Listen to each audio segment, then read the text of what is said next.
Labą dieną, aš esu Marija Karelinas. Mokausi Klaipėdos Aitvaro gimnazijoje ir mano kūrybinis darbas yra apie Baltijos jūros užterštumą.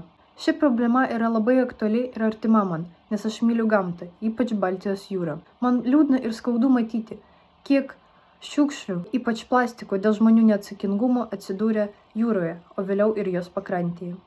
Aš manau, kad šios problemos galima atsikratyti.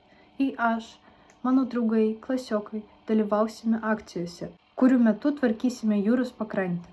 Mūsų mokykloje taip pat vyksta tokios akcijos. Kiekvieną pavasarį mes tvarkome teritoriją aplink mūsų mokyklą ir jūros pakrantę. Savo darbu noriu pasakyti, kad kiekvienas žmogus turėtų būti atsakingas už save ir mylėti gamtą. Jei visi rūpinsimės aplinką ir stengsimės mažinti taršą, galėsime išsaugoti Baltijos jūrą gražią ir švarią ateities kartoms. Visą medžiagą, vaizdo įrašus, stop kadro animaciją ir montažą parengiau ir padariau aš, Marija Karelinas.